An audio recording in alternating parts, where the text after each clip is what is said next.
Radha Madhava Kunja Bihari.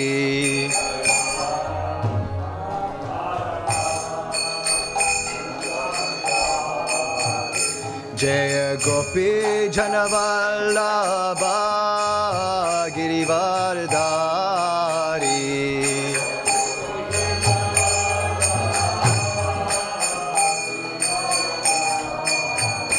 Jaya Gopi Janavallabha Girivardhari.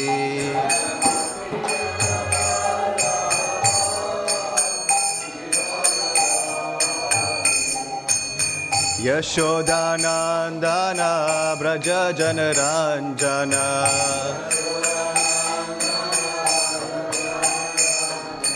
Yashodanandana Braja Janaranjana.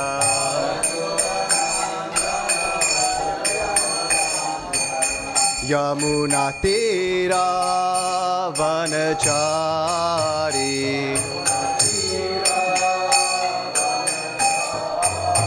Yamuna Tira Vanachari.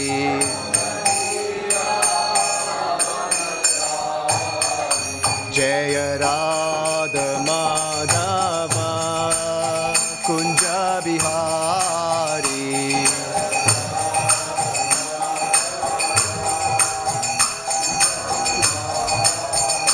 Jaya Gopi Janavallabha Girivardhari.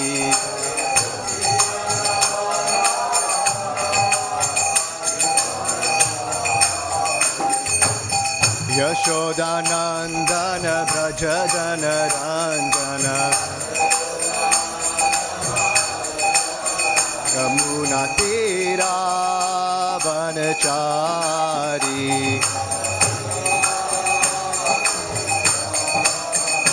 Jaya Radha Madhava Kunja Bihari.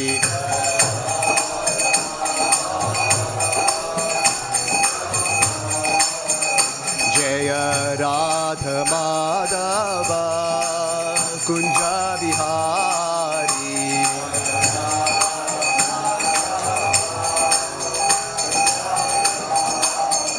Hare Krishna, Hare Krishna, Krishna Krishna, Hare Hare, Hare Rama, Hare Rama, Rama Rama, Hare Hare.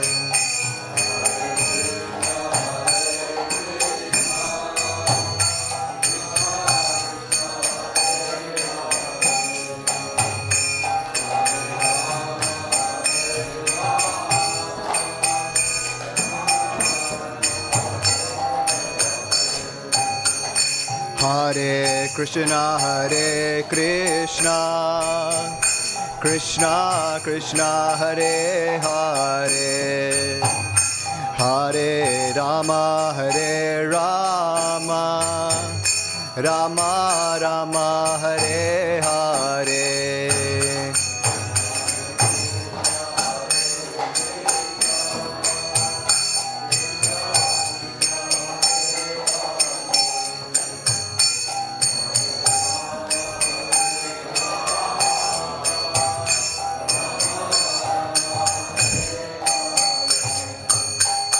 Hare Krishna, Hare Krishna, Krishna Krishna, Hare Hare, Hare Rama, Hare Rama, Rama Rama, Hare Hare.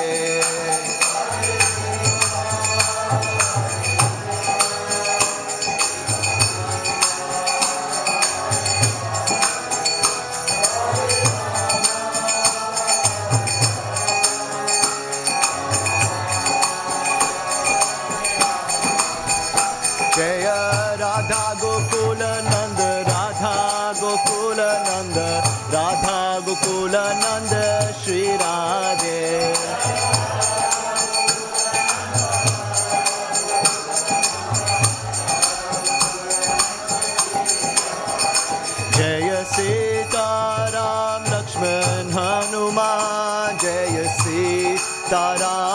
Lakshman Hanuman.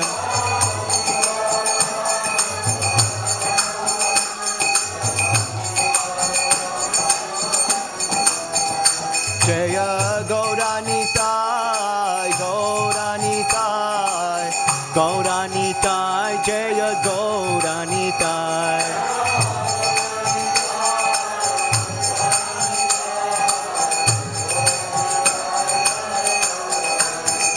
Prabhupada, Prabhupada, Prabhupada, Jaya Jaya Prabhupada.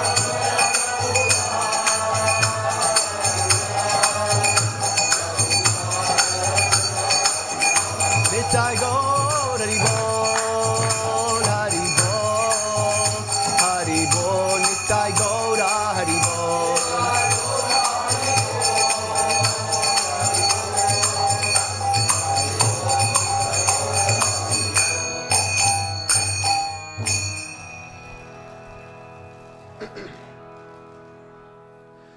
Jai Om Vishnupad Paramahamsa Parivrajacharya Sottara Sata.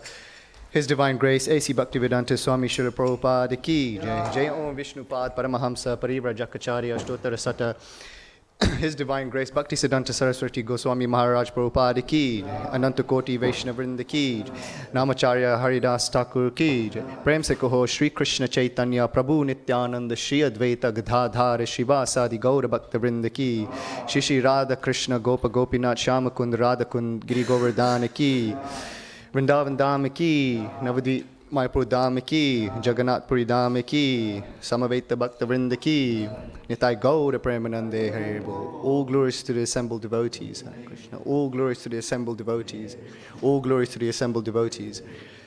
All glories, all glories, all glories to Shri Guru and Shri Gauranga, Shri Prabhupada Ki Jai.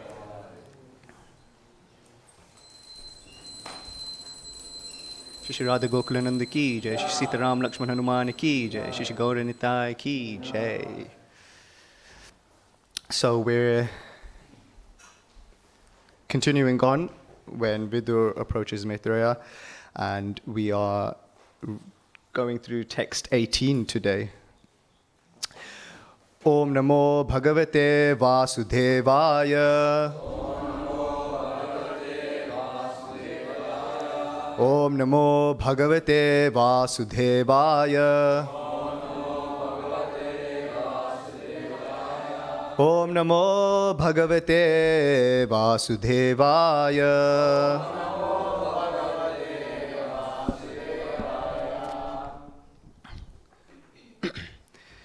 Jnanam param svatmaraha prakasham. Provachakasme Bhagavan Samagram. Apikshamam no grahanaya bhartar. Vidnajasayad vrijanam tarema. Jnanam param svatmaraha prakasham.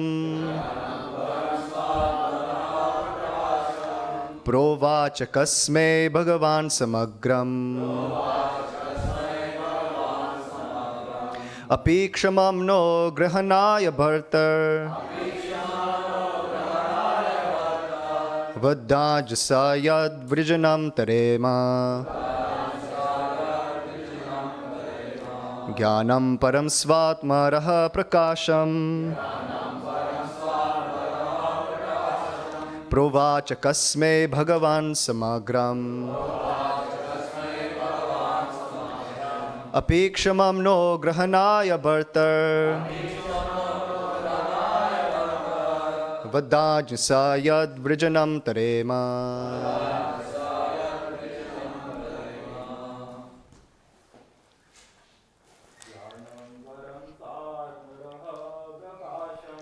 Jnanam param svatmaraha prakasham. Provachakasme Bhagavan Samagram.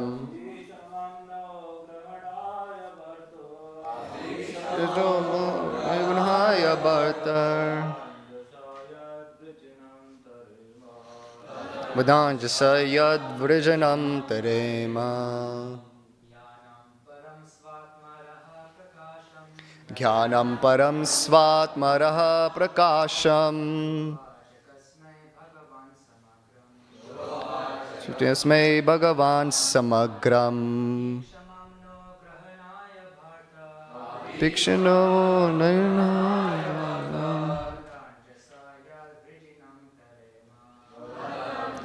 Yad vrijanam tarema. Jnanam param svatmaraha prakasham. Kasme Bhagavan samagram. Apikshano tar. Vadanjasa yad vrijanam tarema. Ladies. Jnanam param svatmaraha prakasham.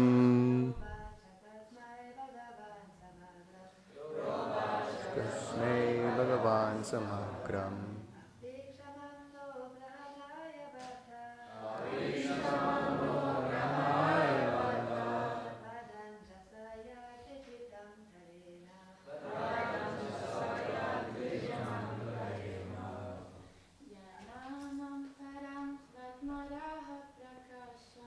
Jnanam param svatmaraha prakasham. Provacha kasmei Bhagavan swaratnam.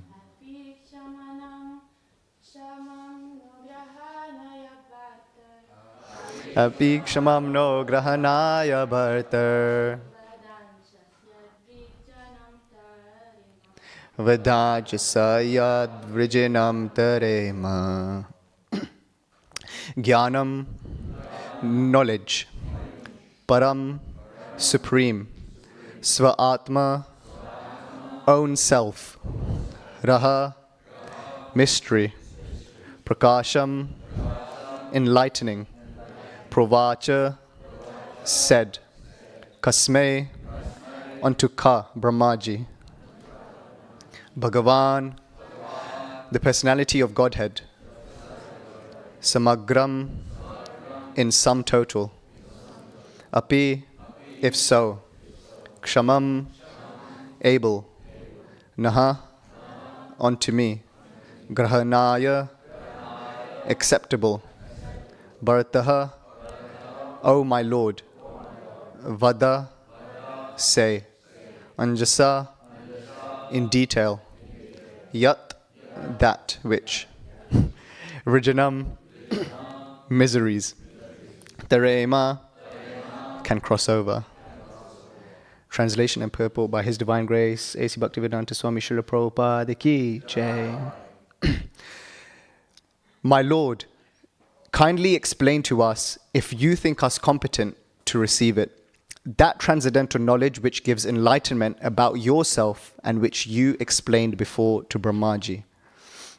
A pure devotee like Uddhav has no material afflictions because he engages constantly in the transcendental loving service of the Lord. A devotee feels afflicted without the association of the Lord. Constant remembrance of the Lord's activities keeps the devotee alive. And therefore Uddhav requested that the Lord please enlighten him with the knowledge of Srimad Bhagavatam, as previously instructed to Brahmaji. I'll just read the translation again. My Lord, kindly explain to us, if you think us competent to receive it, that transcendental knowledge which gives enlightenment about yourself and which you explained before to Brahmaji. Om Jnanatimirandasya Jnananjana Shalakaya Chakshurun Militam Yena Tasmai Shri Guruve Namaha Shri Chaitanya Manobishtam Stapitam Yena Bhutale Swayam Rupa Gadhamayam Dadati Swapadantikam Vandeham Shri Guru Shri Yuta Padakamalam Shri Gurun Vaishnavamscha Shri Rupam Sagrajatam Sahagana Raghunatanvitam Tam Sajivam Sadvaitam Savadutam Parijana Sahitam Krishna Chaitanya Devam Shri Radha Krishna Padhan Sahagana Lalita Shri Vishakanvitamscha He Krishna Karuna Sindhu Dina Bandhu Jagatpate Gopesha Gopika Kanta Radha Kanta Namostute Tapta Kanchana Gaurangi Radhe Vrindavaneshwari Vrishabhanu Sute Devi Pranamami Hari Priye Vanchakalpa Turubhischa Kripa Sindhu Bevacha Patitanam Pavanebhyo Vaishnavebhyo Namo Namaha Jai Shri Krishna Chaitanya Prabhu Nityananda Shri Advaita Gadadhara Shivasadi Gaura Bhakta Vrinda Hare Krishna Krishna Krishna Hare Hare Hare Rama, Rama Rama, Hare Hare.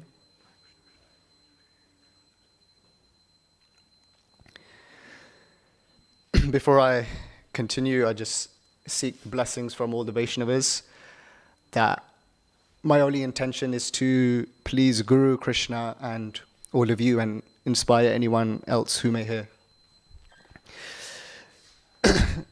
So, first things first, the Srimad Bhagavatam is absolutely phenomenal. The more you read Srimad Bhagavatam, the more your mind is blown. The term I could use for the Srimad Bhagavatam, even the Gita, the Chaitanya Charitamrita, and all the scriptures that Srila Prabhupada has given us access to is ineffable, meaning that it's so great, you cannot define it. And that's literally the Srimad Bhagavatam. Because when I was asked to give a class on this verse, and just the situation that it's being spoken in, you could see how everything links at the same time. You can literally get everything, the essence of devotional service, just from this one verse. And we'll go on to break down the verse to see how there's so many elements just to this one verse in relation to the Chaturshloki of that Uddhav is requesting Krishna to give him the knowledge of that, again, like he says, which you explained before to Brahmaji. But before we go into that, I just want to speak about Uddhav and praise Uddhav, because it's only by the grace of the pure devotees that we can actually reach Krishna. It's by the grace of the devotees that we actually can know Krishna. We cannot do it on our own. Uddhav, as we know, is a pure devotee. He's very close to Krishna. He's very dear to Krishna. He's a counselor. Krishna seeks advice from Uddhav in the Vrishni dynasty. And in the 10th canto, Srila Prabhupada explains that actually, in the Sri Harivamsha, it states that Uddhav is the son of Vasudev's brother, Devabhag. And the verse that describes this is Uddhavo Devabhagasya Mahabhaga Suto Bhavat. So actually, Uddhava and Krishna are cousins, also Arjuna and Krishna. So they have a really close relationship. And Uddhava is extremely dear to Krishna. And we all know the past time when Krishna asked Uddhava to go to Vrindavan to give a message. So he was going as a messenger. And again, we can see the qualities of Uddhava. See, Uddhava is a great devotee, but at that time, Krishna felt that he was missing something within his heart. And what that was pure devotional, spontaneous love for Krishna. So Krishna, in his wonderful way, said, okay, go give this message. So Uddhava thought he was giving a message, but actually the Brajvasis were giving him something. So when he went to give the message, especially to the gopis, he sat down and was giving this message. But when he witnessed all of the gopis' spontaneous love, you could say mad love, an eagerness to be with Krishna, then he realized, this is what I'm missing. This profound, spontaneous, deep love for Krishna. which the gopis have. So in his mind, he thought, I want the dust of their lotus feet. But it would be improper because they were coward damsels and, he was within the Vrishni dynasty in the princely order.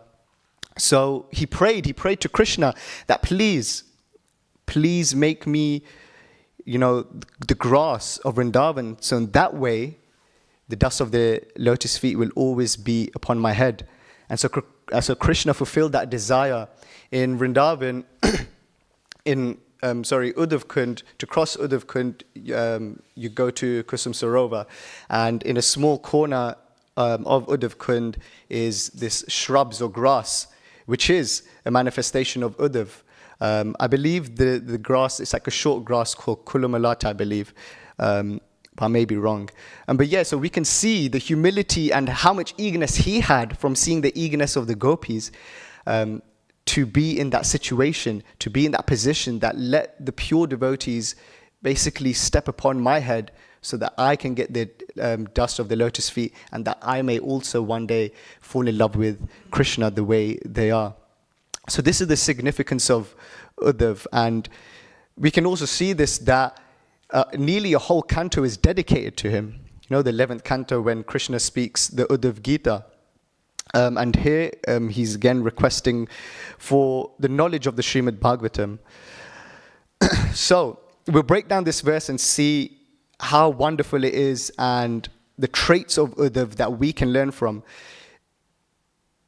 As the more we listen to Srila Prabhupada teaches us that at every single moment of our lives, we can see Krishna everywhere. And Srila Prabhupada taught us that through his actions, through his words, through his teachings. And in the same way, Uddhav is also doing the same. That we can see Krishna everywhere. All we need to do is open our hearts. And in that way, we can receive Krishna. So the first thing that sticks out is Krishna says, my Lord. And what does this emphasize? This emphasizes we all have a relationship with Krishna. He doesn't say, oh Lord. He says, my Lord. In the same way, we should have we should strive for that personal relationship. Whenever we see Radha Gokulananda, how do we speak to them? Initially, we may come to this stage of awe and reverence. But the more we develop our relationship with Krishna, the more we will fall in love. And though Krishna is for everyone, we will actually see Krishna as our own. He's mine. He's mine. So this is what Uddhav's emphasizing. Sambandha, the relationship we have to try to imbibe with Krishna. And then he says, kindly explain to us if you think us competent to receive it. I mean, that's quite self-explanatory. He's showing humility. Right? He's showing humility. And this links to Abhideya, the actions. In fact, this is the result of the action. How can we determine someone who's a pure devotee? Arjuna asked in the Bhagavad Gita, how does a devotee walk? How does he sit? How does he eat? And Krishna gives the answers by the qualities. That's how we can determine who's a devotee. Because by their qualities. And the greatest quality that Sri Chaitanya Mahaprabhu emphasized is that we need humility. We need to be humble like a blade of grass. Because when we're humble like a blade of grass, that's when we can receive Krishna within the heart. But we cannot know Krishna 100%. Only Krishna knows himself 100%. But we can know him 100% to the degree of our own relationship. So whether that's like 70% of Krishna, that's 100% to the individual who needs to know Krishna that much. The next thing that Uddhav says is that transcendental knowledge which gives enlightenment about yourself. So Uddhav's basically saying to Krishna, give me knowledge of yourself. And there's no one better to go than to Krishna himself. Right? That's why the Bhagavad Gita is so perfect. So is the Srimad Bhagavatam and many other scriptures. But the Bhagavad Gita is so perfect because Arjuna is going to Krishna directly, which Prabhupada mentions in the purports, that if you want to know God, approach God. And especially those who know God. Right? See, the quality of humility naturally, ultimately comes from Krishna. Krishna is humble. And we can see this many times through many pastimes. So Krishna, as he says, he gives a small glimpse to Arjuna of who he is. But when you go to the pure devotees of Krishna, those who love him, they will give you essays, verses, stories, lifetimes of knowledge about Krishna, right? It's like, for example, whether it be partners, friends, siblings, children, to the parents. You could go directly to know someone, but if you go to someone who loves them and is a very close associate, then you will learn so much more about them, because, like I said, the person initially may be humble and not say much. So yeah, those who have become perfected, like Uddhav, we must approach them in order to know Krishna, because they are his representatives, and they make Krishna sweeter. It's like again the essence, the mango. We don't look at we don't get a mango and say, oh, it looks very nice. Oh, it feels very nice. Like knock on it. Oh, it sounds very nice. We go for the essence, the taste. So in order to taste Krishna truly, without looking at all of these external things in relation to the mango, how it looks, how does it sound, how does it feel, we need to go to those who have tasted that mango, who've tasted Krishna, who've got that taste and can give us that taste. And the last part is, he says, and which you explained before to Brahma. And this emphasizes it's only by the grace of the spiritual master that we can obtain Krishna. Because ultimately Brahmaji, we are in the Brahma Gaudiya Vaishnava Sampradaya, and he's mentioned first because when the universe was created, he was the first being whom which Krishna imparted the knowledge upon within his heart. So Uddhav is emphasizing that it's a spiritual master that can open the doors to our heart. See, why I mentioned doors is because it's not a door like an ordinary door, two doors and it opens. The door within our heart, it's like intertwined, it overlaps with each other. And that way it becomes strong. A good example is, I don't know if the younger generation may know this, but the other generations remember the Yellow Pages. There's this book called the Yellow Pages, and it's basically had every single number in there, your local community, you could get your neighbor's number or anything. But each page of this book was so thin, like it could easily tear. But someone did an experiment that if you were to overlap the pages of two books like that, and you were to try to pull them apart, because of the friction, it's so tightly compact, you wouldn't be able to. Again, they did an experiment. They even brought the strongest man on earth, and he couldn't even pull it apart. That's how strong it is. So our anarthas in front of Krishna, in front of Guru, they're nothing. They'll tear easily like the individual paper. But the more we step away from Krishna and Guru, the more our anarthas intertwine with each other, it's hard to open that door.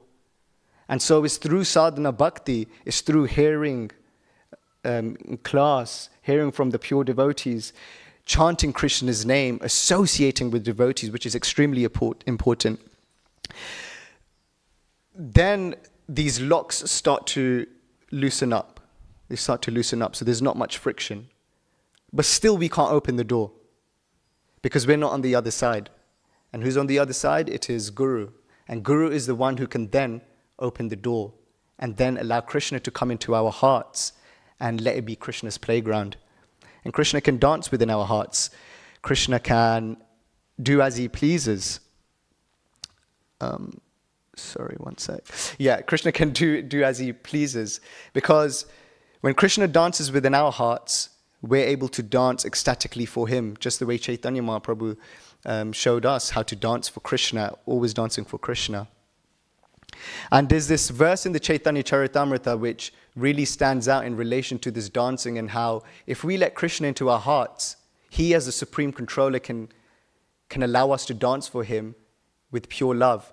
And I cannot remember the Bengali, but it's in the Adi Leela, I believe in chapter 5, it's written that Krishna alone is the supreme controller, and everyone else is his servant. He makes them dance as he wants to do so. So if we let Krishna within our hearts, he can make us dance as he wants, because every single soul is an eternal servant is a servant of Krishna. Oh, I had the verse written down. It says, Ekale Ishvara Krishna Ara Sabha Britya Yare Yache Nachaya Se Tache Kare Nitya. Lord Krishna alone is the supreme controller, and all others are his servants. They dance as he makes them do so. So we have to think that if we want Krishna to dance within our hearts, we have to really invest our energy, time, our mood in our relationship with Krishna to loosen the intertwining locks of the door that Guru can easily open, and therefore have Krishna within our hearts. So this is the power of the spiritual master. And pure devotees like Srila Prabhupada have given us the best example of how to be fully dedicated to the spiritual master, how to have undivided attention and service towards the spiritual master. So we all know the famous lecture where Srila Prabhupada talks about his disciples being the representative of his spiritual master, which was in LA in 1973. I think there's about 5 or 6 accounts where he mentions this very same aspect of his disciples, of those in the movement being a representation of his spiritual master, and majority of them were in LA. I think one letter, it was written once in a letter in New York. So LA seems a very special place. Srila Prabhupada always saw his spiritual master. But Prabhupada always saw his spiritual master, and it was in a class on the disappearance of Bhaktisiddhanta Saraswati Thakur Maharaj. And Prabhupada says, what he desired, I'm trying a little bit, and you are all helping me. So I have to thank you more. You are actually representatives of my Guru Maharaj. And that's when Srila Prabhupada started to well up.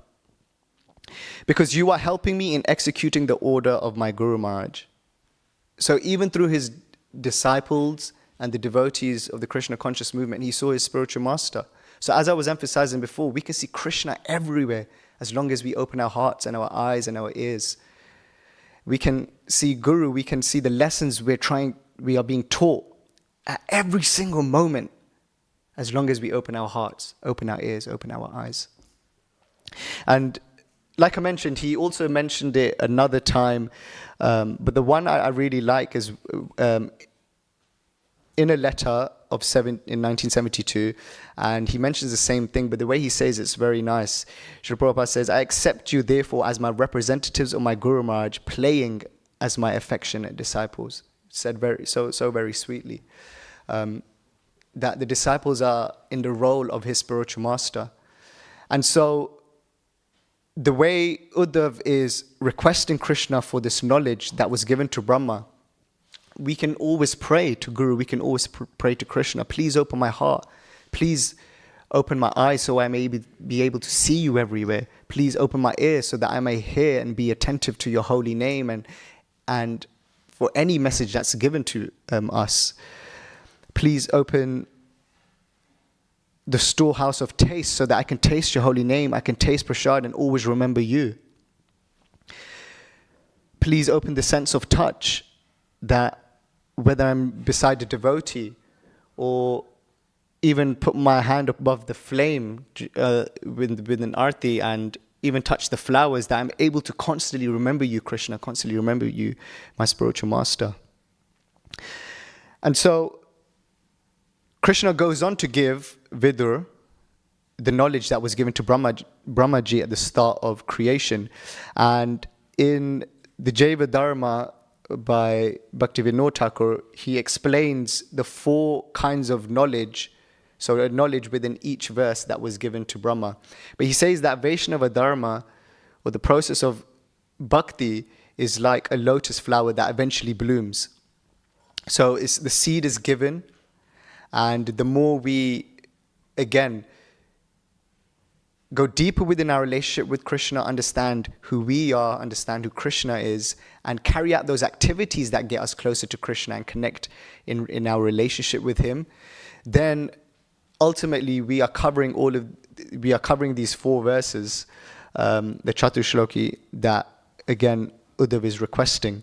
And so the 4 kinds of the four aspects that is given within the Chaturshloki is, first of all, Bhagavat Gyan, transcendental knowledge of the Absolute. And we can see that here, because when Uddhav says that transcendental knowledge which gives enlightenment about yourself, that's knowledge of the Absolute. That's a knowledge of Krishna. And then the next is Maya Vijnana, analytical knowledge of the Lord's external potency. And we see that again through the Srimad Bhagavatam. We are given an extreme amount of detail of how the universe is created, how it remains, the dissolution of the universe, and the reason why the universe is created in the first place, or the material creation, not just this universe alone. And then obviously there's sadhana bhakti, the means of reaching the goal, and finally prem, which is the object of the goal. And so Uddhav is a phenomenal and a great example of receiving that knowledge. With his humility, he says, if you think us competent to receive it.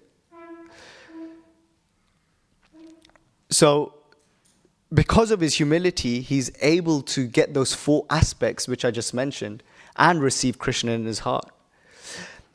And again, emphasizing that the spiritual master is the one who can open that door which he gives emphasis to. Then Srila Prabhupada mentions in the purport that there's no affliction for the devotee. Shishi Radha Gokulananda ki jai. Shishi Gaura Nitai ki jai. Shishi Sita Ram Lakshman Hanuman ki jai. Srila Prabhupada ki jai.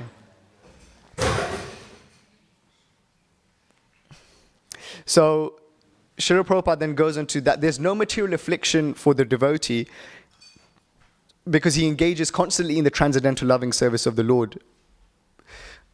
So when one focuses on Sambandha, Abhideya and Prayojana, then one need not need to think of the material afflictions that supposedly come his or her way. Because when one is on the absolute platform, even those things which externally seemingly are tough are actually those things which are seen as a part of the relationship of the devotee to Krishna. It's like, for example, Mother Kunti, she prayed, please Krishna, give me distress, life after life after life. Because when you do, that's when I think of Krishna the most. That's when I think of you the most, Krishna. So they don't see the afflictions, material afflictions, or the distresses as that. Again, because on the absolute platform, that which is good and bad are both absolute, both equal in their relationship to Krishna.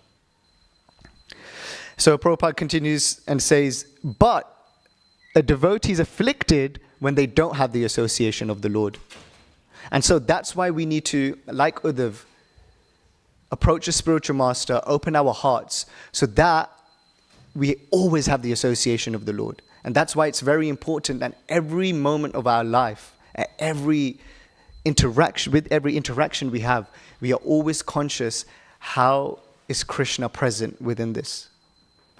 Because whenever we see Krishna's hand within everything, then ultimately we'll be so deeply connected with Krishna that as a pure devotee doesn't desire liberation or the four kinds of liberation, neither would we. Because all we have is complete absorption in Krishna, and therefore we're associating with Krishna. There's no difference being physically with him than being within the material world and constantly thinking of Krishna, because his form, his name are completely non-different, and especially his name. And going to these three aspects of Sambandha, Abhideya and Prayojana, in Abhideya, the activities that are carried out to build our relationship with Krishna, the most important that Sri Chaitanya Mahaprabhu has given us in this day and age is to chant Hare Krishna, Krishna Krishna, Hare Hare, Hare Rama, Rama Rama, Hare Hare. And the more we connect with the holy name, the more we are directly connecting with Krishna. There is no difference whatsoever.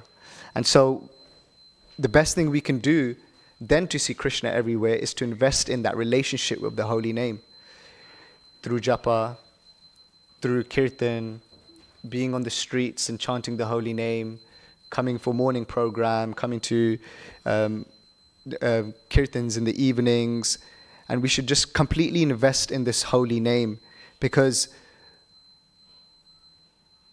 the holy name, just like bhakti, is complete in itself. We do not need to go to any other part of the Vedas or any other aspect of the Vedas, because bhakti and the holy name is complete in itself. It has everything imbibed within it, that when we invest in that, we can then absolutely understand our eternal position, our relationship with Krishna, and who Krishna is to the degree we need to know who Krishna is. And so, as going back to this point when I said that association is so important, the Srimad Bhagavatam, like I said, is also ineffable. It's too great to even describe, because again, there's not only just the book Bhagavat, there's also the person Bhagavat. And why are they non-different? Because the book Bhagavat explains who the person Bhagavat is, and the person Bhagavat lives by the book Bhagavat, who explains who the person Bhagavat is, who lives by the book Bhagavat. So you can see they are non-different. And so here, Uddhav is completely present. If you choose to associate with the Srimad Bhagavatam and Uddhav through even these verses, through hearing him speak, then you're already associating directly with the pure devotee. Because yes, we may read about Uddhav, and sometimes we may just think, okay, this happened over 5,000 years ago, this is the history, this is what we can just learn from him. But the more you connect with the Srimad Bhagavatam and the personalities within, you're deeply associating with the personality. Because ultimately, what do you do when you associate with someone? You hear from them. And what are we doing? We're hearing from Uddhav. You learn about someone when you associate. They tell you about themselves. What was Srila Prabhupada giving us? He's giving us knowledge of Uddhav. So we're directly associating with these personalities. All we need to do again is just open our hearts, open our eyes, our ears to that. And when we do so, we will truly understand the essence of the Srimad Bhagavatam, which was given in 4 verses. But like I said, we got all of that essence within just 1 verse. So imagine how much more we can get with every other verse prior to it, after it, and within the other scriptures. So yeah, investing in our sadhana bhakti, in especially chanting the Mahamantra, is our key to loosen up the intertwining locks of our heart, to let Guru open it freely, is the key to start to see how we can truly associate with these personalities within the book and the person Bhagavat. And it's the key to open our hearts and mind to our relationship with Krishna, and see Krishna in every single interaction whatsoever. It's said that the material creation is obviously created in such a way that it's perfectly imperfect or imperfectly perfect, to show us that it's not a perfect place, but it's done so in a perfect way because then to show us we belong somewhere else in the spiritual realm. But also the spiritual realm shows us in every single moment what relationship is. Right? Plants can only grow when the sun is present. It's a relationship between the plant and the sun. So even amongst things which we may see seemingly has no personality, there's a relationship with something. Right? The door over there has a relationship between the temple room and the reception room. So everything, again, we have to open our eyes and heart to see this, that there's relationship everywhere. So the essence of creation is relationship. And the best relationship that we need to connect with is Krishna and all the Vaishnavas.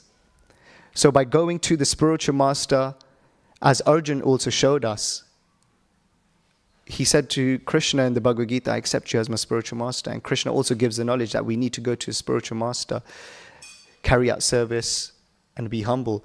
When we do that, that's when we can open our hearts And most importantly, like I said, by learning to love the Mahamantra, Hare Krishna, Krishna Krishna, Hare Hare, Hare Rama, Rama Rama, Hare Hare. Thank you very much. If there's any questions, I'll try to answer them, but if not, most importantly, if there's any corrections or comments. Taruna Prabhu.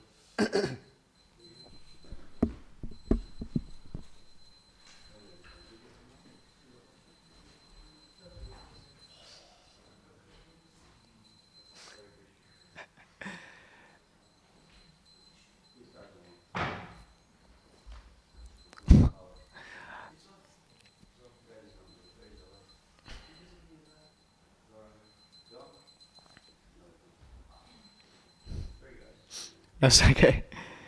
If not, I can repeat the question so people can hear. It's interesting thing about this is not my question. You may be annoyed like this, but anyway, between Buddha, like Prabhupada said that Buddha was more exalted than Arjuna. But then in Bhagavad Gita says also that Krishna says Arjuna is his best friend. So it seems to me that this kind of conflict between being a great friend to Krishna and to be greatest devotee of Krishna. Like Buddha was kind of mixed with awe and reverence. And then Arjuna was a simple friend to Krishna. And this seems to me is more strict to Krishna than to be great devotee. So therefore, like Uddhava is sent to Vrindavan because he was ready to make transmission from the awe and reverence to spontaneity. So seems to me it's in conflict, these two things, to be intimate friend, spontaneous, and be great devotee. Okay, You get my point. Yeah, I'll just repeat it for those who may not have heard. So, Taruna Prabhu was saying that it's mentioned that Uddhav is a great devotee, but Arjun is Krishna's best friend, considered his best friend, and so he feels like there's this conflict between, in one sense, who's greater? Is it being the great devotee or the best friend of Krishna? It's kind of conflict between these two. If you're best devotee, I just presume refers to everything doing properly, and then to be best friend, this kind of breaks down this, and then Krishna enjoy more that. So I think it's based on the consciousness that, because even a best friend of Krishna is a devotee. He's just devoted in a specific way. Arjun is devoted as a friend to Krishna, whereas, like you mentioned, Uddhav did not have that spontaneous love, so that's why Krishna sent him. So again, going back to the breakdown on this verse, when I said that the first two words, my Lord, emphasizes we all have an individual relationship with Krishna. So, and I was explaining that we may not know Krishna 100%, but we may know him 100% to the degree we need to know him. Whether that's 50% of knowing Krishna, but that's 100% to us. So the way Uddhav is a great devotee of Krishna in his relationship, it's perfect. But the way Arjun is a great devotee as a friend, he's also perfect. But also Srila Prabhupada mentions that, again in the 10th canto, where it explains how Uddhav is Krishna's cousin, Srila Prabhupada writes that he's a counselor and friend of Krishna. So he's also in this Sakya friendship mood with Krishna. But again, because they have their own individual relationships, they connect with Krishna 100% and in a perfect way. They need to with Krishna and his service for them. So I think the term devotee is very general because, Mother Yashoda is a devotee, Uddhav's a devotee, Arjun is a devotee, but they all have different relationships. But again, the more we read, we see the interchanging of these words. Like here may say, or prior to it says, Uddhav's a great devotee. But in 10th canto it says, Uddhav's a friend of Krishna, counselor of Krishna. And people might think, oh, counselor may not be so close to Krishna. But it's also mentioned that he, just the way Arjun says, oh, I used to lay on the bed, would you have a joke with you? Same with Uddhav. He did the exact same thing. In that sense, is it then, I just feel there is a kind of conflict between the person who is intimate friend of Krishna, between devotees who is greatest devotee, in the sense that doing everything perfectly. I just can't describe. It's like, the spontaneity kind of is hampered by being aware what you should do and what you should not do, or something. I think one way we can see it is that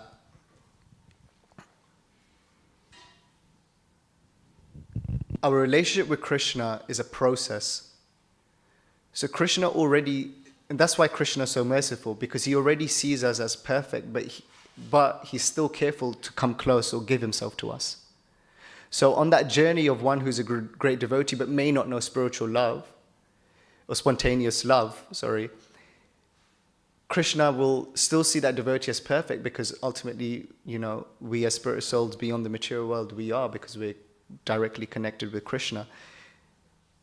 But he gives us what we need, when we need, in order to enhance that relationship even more. So ultimately, so on the absolute platform, yes, like Uddhav, or in this context, we're saying that in relation to the best friend, or another sort of relationship with Krishna, in comparison to one who's still not perfected that aspect. Krishna sees them as perfect. Krishna is giving them the mercy, so long, again, as they have their heart open, their eyes, their ears, and all their senses open into receiving Krishna. And then Krishna will give them everything, give them access to that spontaneous love that is already innate within the heart. So it's a process, it's a journey. And that's why Krishna is so wonderful. That's why Prabhupada, again, ineffable, no words to describe, because it proves that he's a pure devotee, and that he sees the perfection in everyone, despite the external faults that, people may have had then, or we may have now. But it shows the mercy, because we're in this movement, which is of, like I said earlier, bhakti, which is the greatest essence, and everything's contained within it. We have the high access to the highest thing, the most purest love, but it's a process to get there. And Krishna's mercy is that we're still here on the path. Thanks. What time does it have to end? Is it strict? All right, we'll go through more verses. No, yes. Bhagavatam's amazing.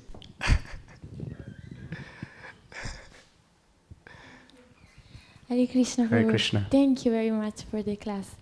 And I would like, can you say something, the difference between humility, false humility, and insecurity? Because sometimes maybe a person say, no, I don't do, or I don't say something because I'm humble, but in reality is insecurity or also false humility. So can you say something about that? Yeah, for sure. I was thinking about this also. I didn't mention it in the class, but it's interesting how Uddhav says, for example, if you think us competent to receive it, he doesn't say, I am the most fallen, I cannot receive it, no, I cannot do that. Because insecurity and false humility is actually a block. If we say out of falsity and not feel it within our heart, or out of insecurity, or actually I'll get to the insecurity part later, but the false humility, we're like, I'm fallen, and I can't do anything without the grace of the devotees. But then if we're approached and say, oh, could you help me in the service? Oh, no, I can't do it. Then it shows that there's a block, because, okay, I mean, there may be so many different things, they may not be able to do the service, but again, we have to understand it's a process, right? A process doesn't mean we stay at one level and we'll always stay there, and therefore we'll just get the mercy and Krishna will give us everything, we become a pure devotee. That's false humility. Thinking I'm always going to stay the way I am with all my anarthas, all my flaws, and it's fine. I understand my anarthas, but I'm not going to work on them. That's false humility. Real humility is that I know I have anarthas. I know I'm not perfect, but I'll do everything I can, but also mostly importantly by the grace of the spiritual master and Krishna, in order to get to this stage of perfection, which is to deeply and profoundly love Krishna. That's real humility. Insecurity can be seen, or this lack of true connection with the self can be seen similar to false humility. We just say, okay, I'm going to behave in this manner, so on and so forth, because I see everyone else do it. I'm just going to follow the herd. There's this aspect of fake it till you make it. It's not that, oh, I got an artist, so I'm just going to let them out. The more we do out these practices, pay our obeisances, that helps us build that real humility. But this insecurity of lack of connection with our true self, it comes from, yes, we may be within Krishna consciousness, but again, are we truly associating with the Vaishnavas? Are we associating with the personalities within the book? Are we associating it directly in order to reach the goal? Or are we just here because we got some temporary happiness initially? I think it was Govinda Prabhu, you mentioned in a class, I think you said Bhaktivinoda Thakur says two aspects. In Krishna consciousness, we get immediate happiness, but we also get this deep. What were the terms? Oh yes, Shreyas and Prayas. So yes, within Krishna consciousness we get this initial happiness, like, oh, it's amazing, and it keeps us there. But if we don't develop that deeper happiness, which is on the platform of the true self, the soul, and we're so focused on the externals, so focused again, oh, I got these anarthas but don't want to work on them, then we're constantly going to be insecure. Why are we going to be insecure? Because we're not dealing with our real self, which is already secure. We're already confident, truly confident in our relationship with Krishna. But because we're acting on the external platform of something which is not us, we're going to be insecure, right? It's like, if we take the other aspect of, if we're just looking at the externals, someone who's confident, if you say something to them or do something to them, they won't be harmed by it. They'll just be like, okay, it's fine, because they're confident within themselves. But someone, on the other hand, will be affected by it, because they may be too much within their head, too much within, oh, this is not perfect about me, this is not perfect about me. But again, once we connect with the Vaishnavas who are perfected, then we truly see that actually there is perfection within myself, but I just can't access it yet. But I need to be patient and not expect it tomorrow. I mean, if you chant, see, Chaitanya Mahaprabhu said, if you chant the name of Krishna, the holy name once, but there was something else with that. If you chant the name of Krishna once, you attain prem. The other thing was avoid criticism, which can be one of the most difficult challenges for a Vaishnava on this path. But if you want the goal to be, I want to be in pure love for Krishna, and make that your one aim, as Krishna says in the Bhagavad Gita, for those who are irresolute, for those who are on this path, the aim is one. They're focused. But if we're swayed away, if our thoughts are many branched, swayed away, all the externals, that's where we're going to be. We'll never be focused. So it's not to say we won't attain prem, but it could take billions of lifetimes. And then you have to ask yourself, do I really want to be here billions of lifetimes? No. I mean, if Krishna wants me to, then fine. But we have to reach that level. So someone who has real humility will always try to see Krishna everywhere, even with something that supposedly is bad that's happened to them. Someone with false humility will always block everything that's coming to them. And someone who's insecure just hasn't connected enough to understand that, to work towards the goal. I hope that helps. Thank you. Thank you.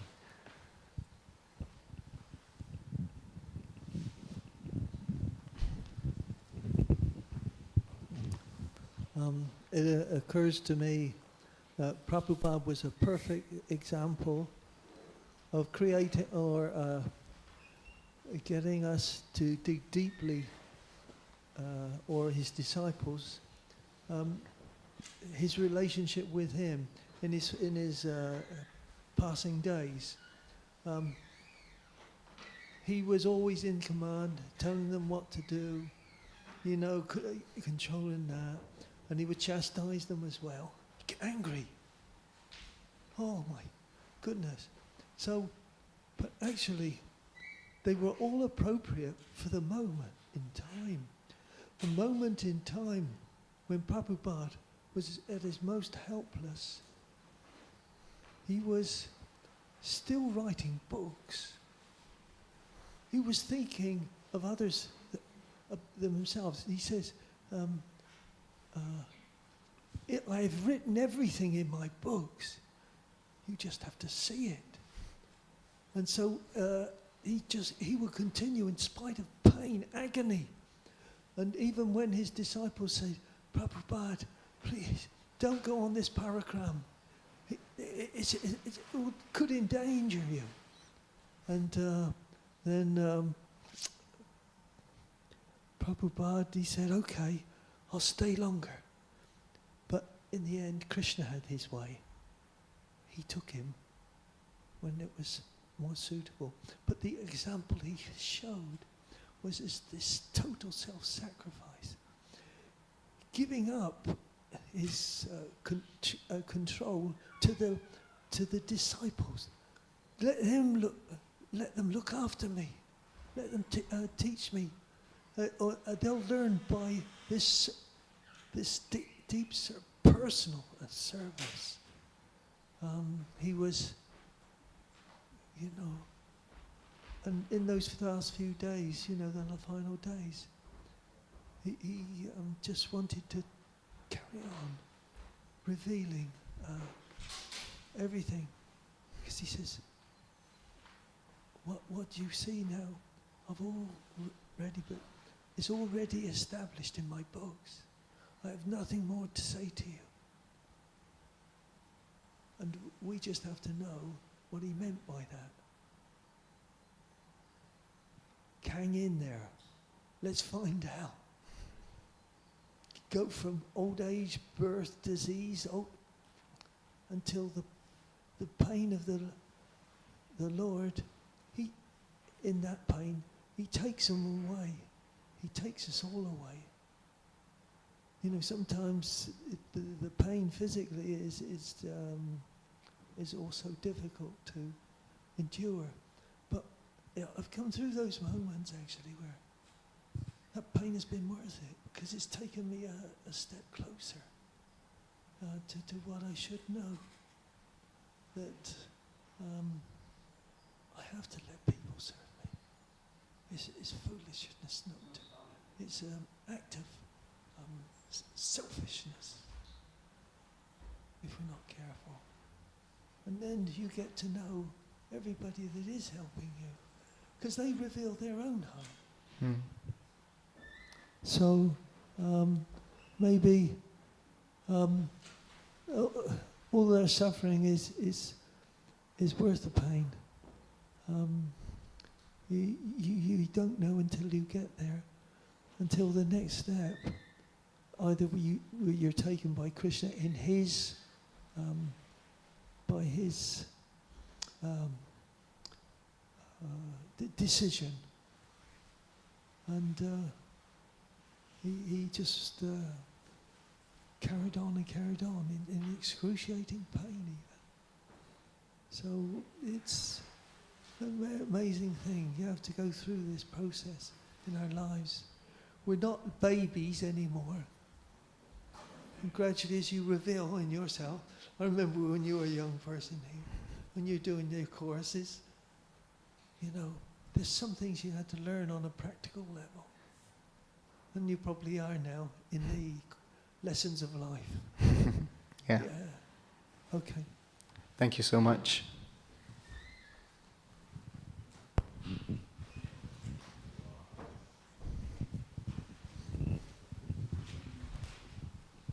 Hare Krishna. Hare Krishna. Without falling in the good or bad paradigm, without falling into dualism, how can we remain centered in ourselves without becoming cold or selfish, maintaining association, friendship with the devotee and the contemporary sambandha? Because in difficult moment, we all have tendencies. For example, some people prefer stay alone or prefer stay in association. With Krishna, no? You prefer stay alone, and you feeling too much connection with Krishna, or stay with other people and you feeling the same connection. You give a if you want a personal example, practical example. What's the question? It's quite long.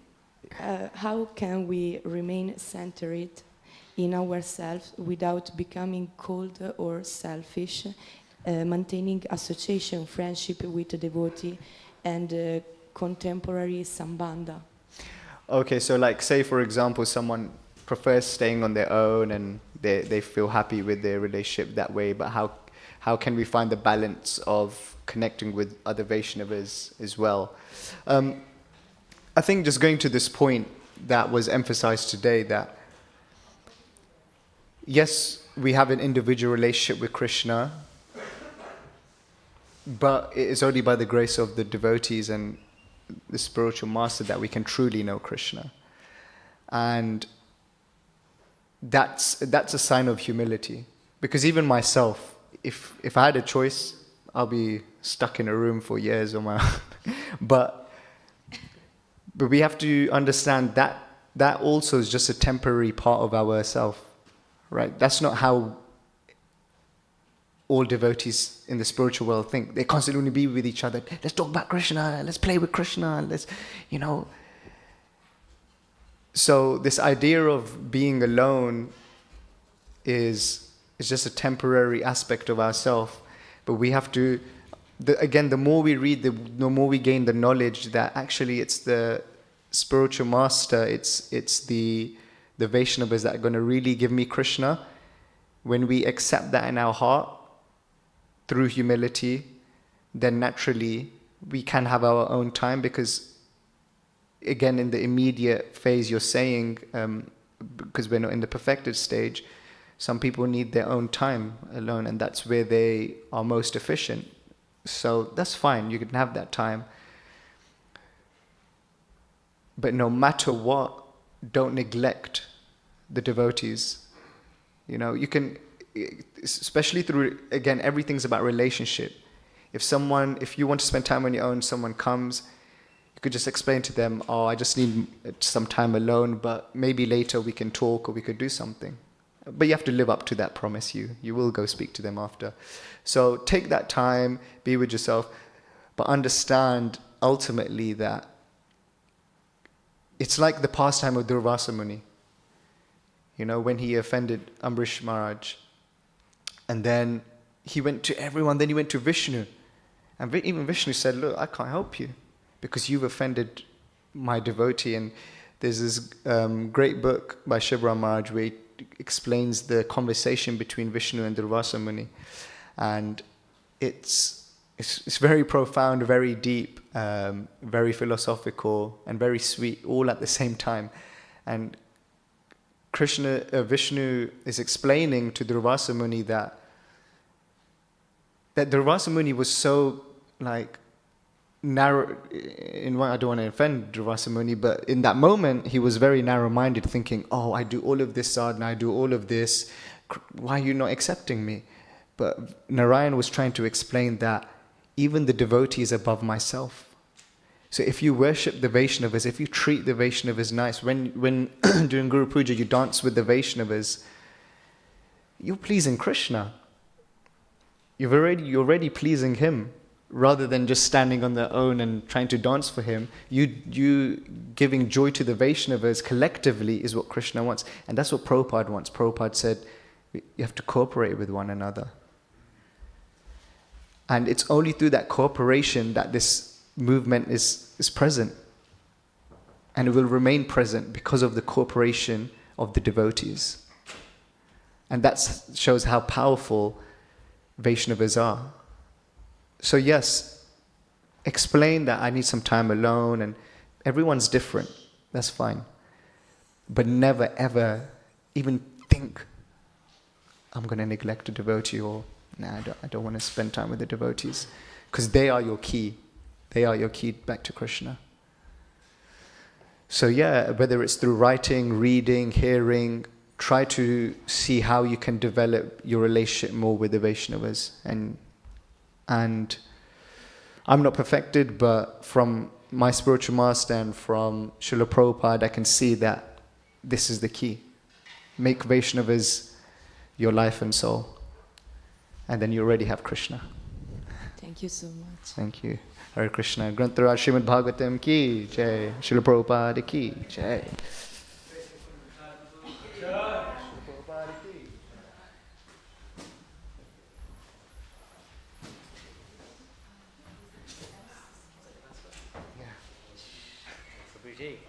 That was very nice. Was it?